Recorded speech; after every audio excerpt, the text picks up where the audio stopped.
Hello welcome students, আশা করি তোমরা সকলেই খুব ভালো আছো। জ্ঞানজ্যোতি কোচিং সেন্টারের পক্ষ থেকে তোমাদের সবাইকে আরেকবার স্বাগত। তো আমি মিনা ম্যাম, আমি আজ তোমাদের যে টপিকটা নিয়ে আলোচনা করবো খুব সুন্দরভাবে এখানে কিন্তু দেওয়া আছে, সামাজিক উপন্যাস যে রয়েছে এই টপিকটা নিয়ে কিন্তু আজকে তোমাদের সঙ্গে আমার আলোচনার বিষয়। ঠিক আছে, দেখো আলোচনাটা শুরু করার পূর্বে আগে খুবই একটা গুরুত্বপূর্ণ ইনফরমেশন তোমাদেরকে জানিয়ে দিয়ে যে তোমরা যা ভাবছো এই সেমিস্টারে আমাদের সঙ্গে অনলাইন ক্লাস বা নোটসের জন্য যোগাযোগ করবে তাদেরকে বলে দিই, এখানে দেখো বোর্ডের কর্নারে দুটি নাম্বার দেওয়া আছে, যে কোনো একটি নাম্বারের মধ্যে কল করে নিয়ে কিন্তু আমাদের সঙ্গে যোগাযোগ করে নিতে পারবে।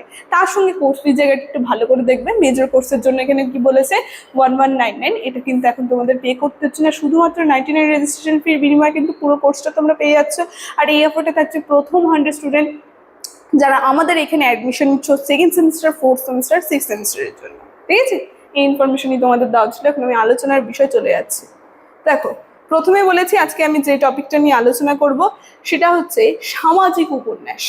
ঠিক আছে, সামাজিক উপন্যাস কাকে বলে সংজ্ঞা দিয়ে প্রথমে শুরু হচ্ছে। সংজ্ঞা দিয়ে শুরু করার আগেই তোমাদেরকে বলে দিই, দেখো সংজ্ঞা দিয়ে শুরু করার আগে তোমাদেরকে বলে দিই সামাজিক উপন্যাসটা কি।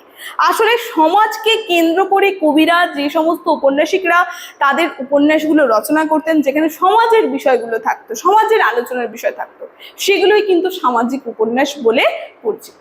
এখানে কিন্তু তাই বলছে খুব সুন্দরভাবে, সংজ্ঞাতে প্রথমে চলে আসি কি বলছে, সামাজিক উপন্যাস হলো কাল্পনিক কাহিনী ও কথা সাহিত্যের একটি বিশেষ ধারা, যেখানে চরিত্রদের অভিজ্ঞতার মাধ্যমে প্রচলিত সামাজিক যে সমস্যা, একটুক্ষণ আগে বললাম সমাজকে কেন্দ্র করে সামাজিক যে সমস্যা, কিছু চরিত্রের মাধ্যমে সামাজিক সমস্যা, লিঙ্গ, জাতি, শ্রেণীগত বৈষম্যকে নাটকীয়ভাবে ফুটিয়ে তোলা কিন্তু এই সামাজিক উপন্যাসের আসল উদ্দেশ্য।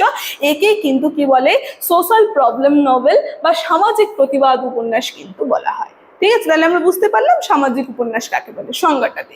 এবার এর যে মূল বৈশিষ্ট্যগুলো একটু সংক্ষিপ্ত আকারে জেনে নিই। তাও কি বলছে, প্রথমে বলেছে বাস্তবতার প্রতিফলন, বলতে বাস্তব দিকটাকে কিন্তু তুলে ধরে। কি বলছে, এটি সমাজ দর্পণ হিসেবে কাজ করে, যেখানে সমসাময়িক সমাজের বাস্তব চিত্র যেমন দারিদ্র, তার সঙ্গে কি বলছে শ্রেণীবিন্যাস, দুর্নীতি, কুসংস্কার বা নারীদের অবস্থা কিন্তু এতে ফুটে ওঠে।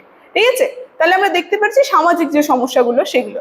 দেখো, তারপরের পয়েন্টে কিন্তু বলে দিয়েছে সামাজিক সমস্যা কি বলছে, যে সামাজিক সমস্যা চিহ্নিতকরণ, যেখানে এই উপন্যাসের মূল লক্ষ্য হচ্ছে সমাজকে প্রশ্নবিদ্ধ করা এবং সামাজিক সংস্কার বা পরিবর্তনের ডাক দেওয়া। ঠিক আছে, এটা কিন্তু আসল উদ্দেশ্য।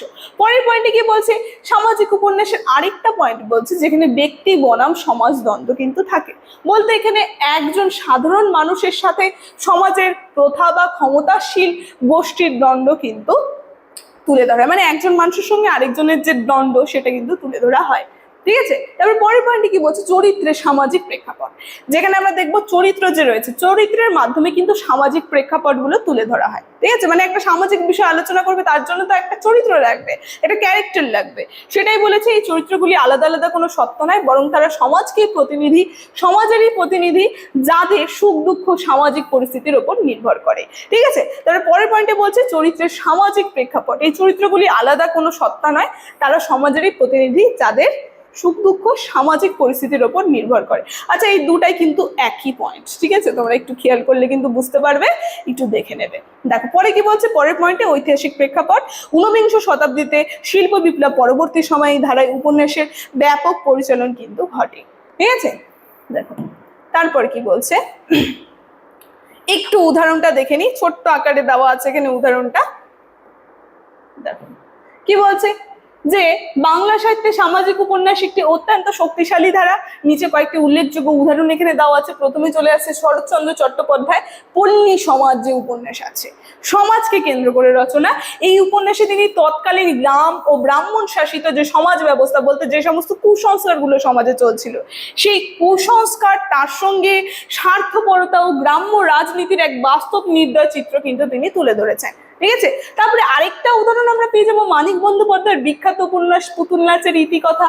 এর মধ্যে আমরা দেখবো যে গ্রামীণ সমাজের যে একঘেয়েমি, মানুষের যে অসহায়তা, তার সঙ্গে সামাজিক কুসংস্কার এবং অন্ধকারের যে প্রেক্ষাপট, এটা কিন্তু লেখা নিয়ে কিন্তু একটি শ্রেষ্ঠ সামাজিক উপন্যাস পুতুল নাচের ইতিকথা। ঠিক আছে।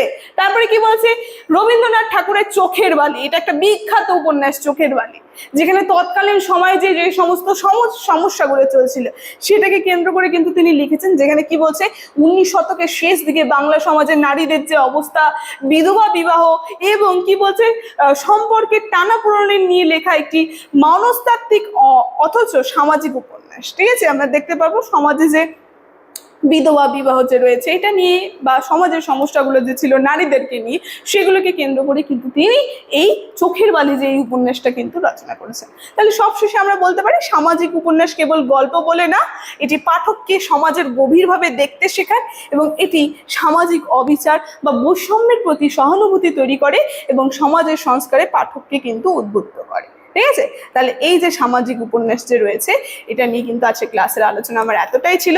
তোমরা প্রথম থেকে একটু পারলে পরে দেখে নাও, সংজ্ঞা থেকে কিন্তু শুরু হচ্ছে। ঠিক আছে, আজকে আলোচনাটি তাহলে আমি এখানে শেষ করছি। ভিডিওটি শুরু থেকে শেষ অবধি দেখার জন্য থ্যাংক ইউ।